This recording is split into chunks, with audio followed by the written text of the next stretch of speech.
Всем привет! Вы на канале Польза.нет Live. Меня зовут Саня, и здесь только подробные обзоры одним кадром для того, чтобы вы могли сравнить, насколько хорошо тот или иной смартфон снимает. В одинаковых условиях обстановки смартов на канале было, скорее всего, больше уже 50 штук. Все суперходовые. Напоминаю, что меня зовут Саня. Основной канал Польза.нет, 452 тысячи подписчиков. И у меня помимо этого есть Польза стримы, помимо Польза Live. Там мы прожариваем эти устройства. То, что вы сейчас видите, это то, как снимает Xiaomi 14 Ultra, притом глобальной версии. Чем отличается глобальная версия от китайской, я вам, разумеется, сейчас потихонечку расскажу. Сам смартфон белый, на нем сейчас у меня чехол и от Photographer Kit. Это когда вы докупаете за 20-ник непонятно для чего ручку. Ну, непонятно для чего, по факту я, кстати, выделываю, с ней довольно удобно использовать смартфон. Единственный вопрос, что я не отношусь к нему как к чему-то супер кинематографичному, но об этом мы опять же поговорим позже. Я считаю, что он снимает просто волшебно, как видео, так и фото. Я считаю, что просто мне какие-то моменты не нравятся по его балансу белого, не нравится, как он меняет цвета, но мало ли что мне не нравится. Нравится, не нравится, покупай, моя красавица, да?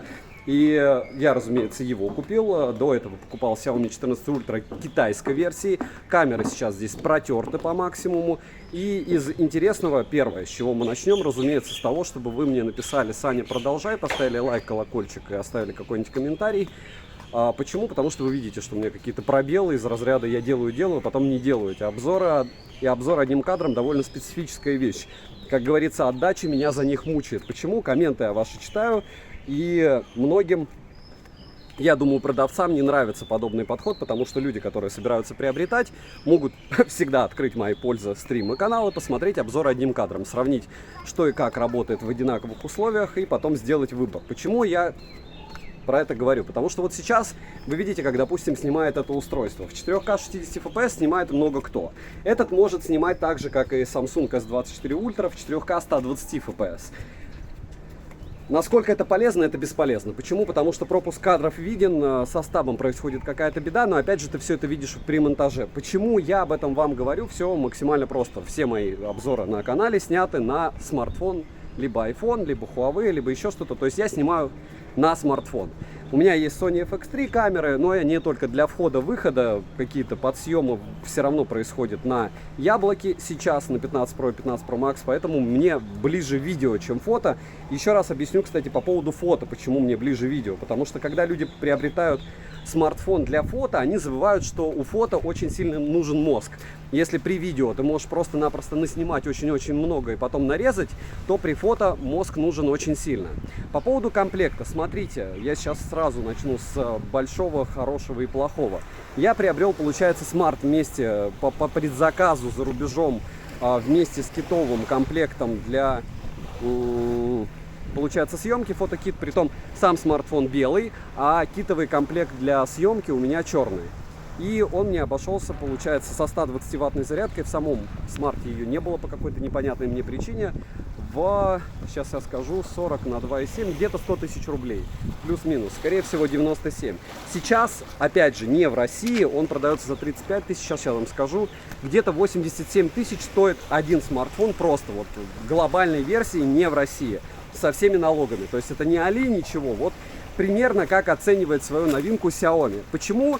Я об этом вам сразу говорю. Ну, как говорится, вы же прекрасно знаете, что мой канал про деньги. Ну, скорее даже не про то, как их точно не про то, как заработать, никогда это дело втирать не буду, а вот про то, как их сохранить. И когда ты понимаешь, что это устройство, в принципе, вы едете куда-то за границу отдыхать, вы можете купить за 95 тысяч рублей вместе с налогом, потом еще получить tax-free, и в целом девайс выйдет вам в 1086 новый, и вы идете в наш магазин даже к серовозам, он там стоит 120, возникает вопрос, как правильно к нему относиться. Ну, а правильно к нему относиться очень просто. У нас очень-очень ритейл оборзевший. Это, опять же, во всех странах есть налоги, во всех странах есть расходы на логистику, во всех странах есть попытка маркетинга.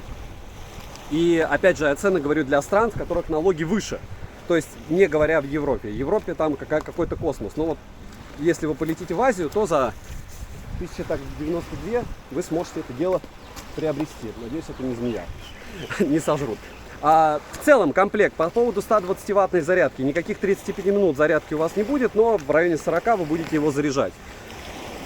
Если говорить про чехол, он очень удобный именно для съемки.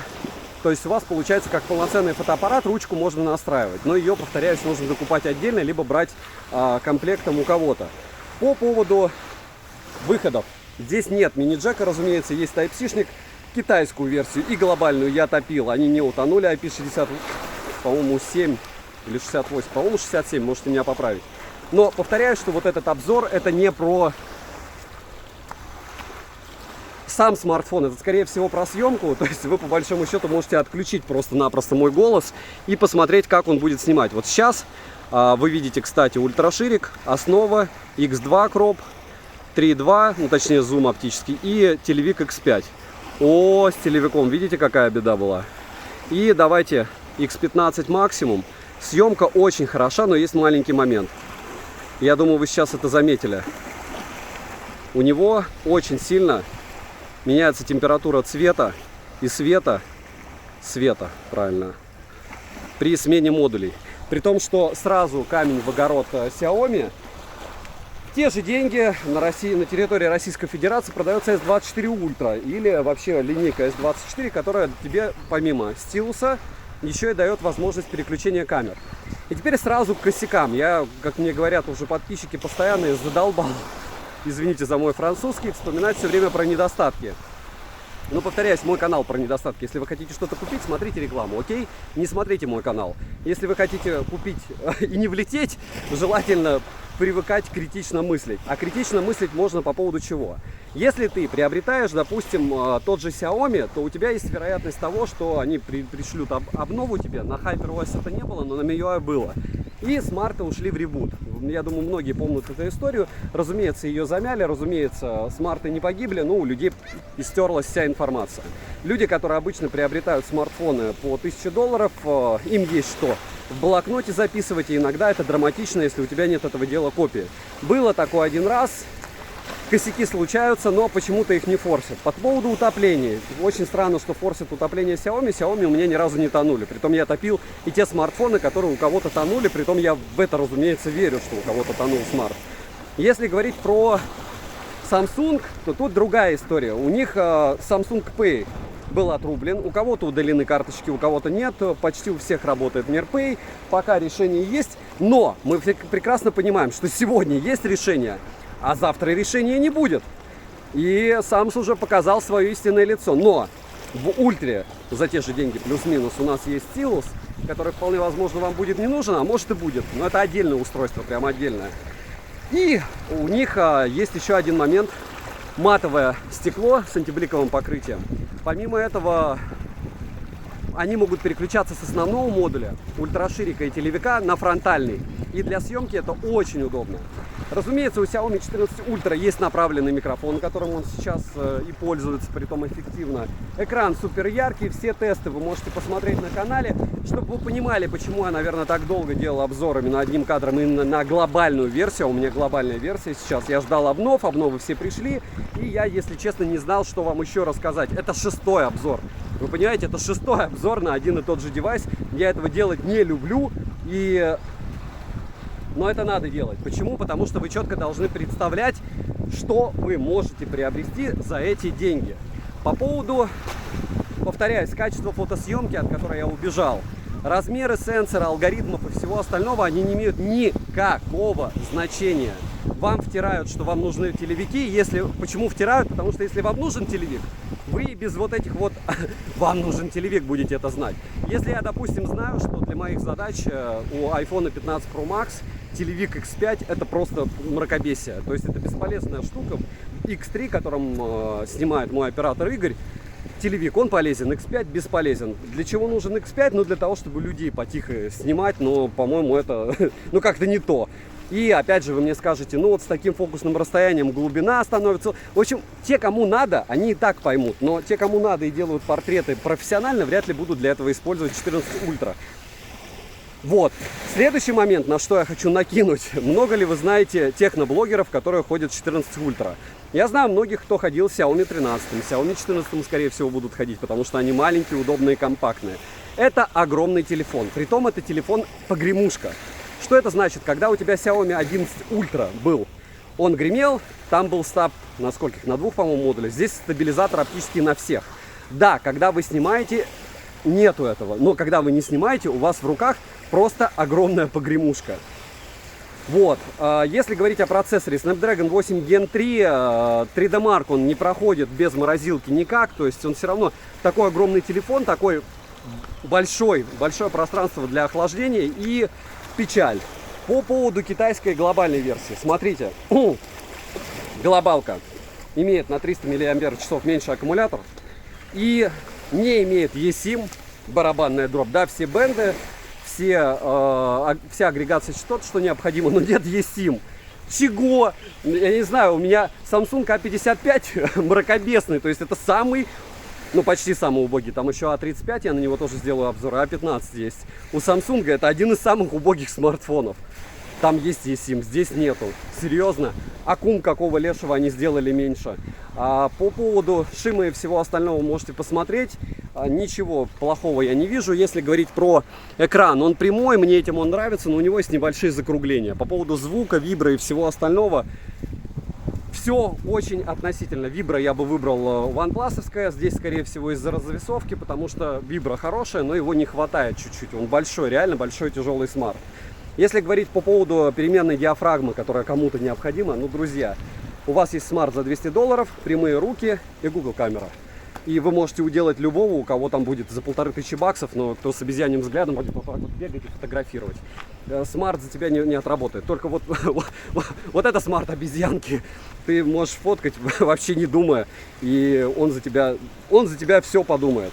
Если говорить по поводу ручных режимов и всего остального, конечно же, это есть во всех смартфонах. Я даже не хочу рассказывать про то, что вам необходимо ручкой экспозицию подвигать в Xiaomi для того, чтобы в смарт за 120 тысяч рублей у вас стало нормально фотографировать. Вы ощущаете, к чему вас приучают? То есть, чтобы поиграть нормально, вам нужен кулер или другой телефон. Чтобы снять видео на фронталку, вам нужно выйти из программы и потом снимать. В стоке этого дела нет. Чтобы... Вот куда ни кинься, вот чтобы eSIM, надо купить еще один смартфон какой-то нормального бренда. Ладно, Xiaomi хороший, нормальный бренд. Но, возвращаясь ко всему, металлический корпус, хорошо ловит связь, отличный экран яркий, не сбрасывает практически яркость. Но в играх дно, я не знаю почему, не оптимизировали они его вообще никак до сих пор. Я хочу вернуться к цене.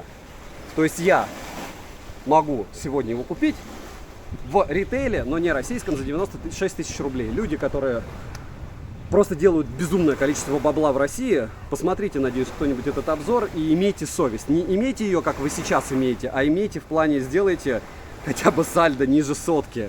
Потому что это не iPhone, это не Samsung, он потеряет в цене капитально. И когда большинство бы сейчас вспомнило мой пост в телеграм-канале скидок про то, что 12S Ultra стоит 46 тысяч рублей, вот смотрите, да, за 2 года смарт у вас может стоить 40 тысяч рублей на Алишке. Почему? Стоит ли iPhone 12 Pro Max или 13 Pro Max 30% от стоимости? Нет. Нет, он не стоит 30%, он минимум 50%. То же самое, кстати, касается самсунгов мракобесных, которые особо сильно друг от друга не отличаются. Вот такие вот флагманы у Xiaomi. Ничего с 11 Ultra линейки не поменялось. К 11 Ultra мы супер положительно относимся, потому что когда-то ее можно было сгребать за копейки и поиграться вот этой вот погремушкой с внешним экраном. Сейчас пока только так. Девайс от меня однозначно, да. Подписывайтесь на канал с колоколом. И сегодня еще будет обзор одним кадром на Samsung A55. Вот, скорее всего. Добра, удачи вам, дорогие друзья. Пишите, если чем не согласны, с удовольствием с вами подискутирую в своей личке, прочитаю комменты и в следующем обзоре буду от этого отталкиваться. Сколько файл, напишу в комменте. Где купил, тоже.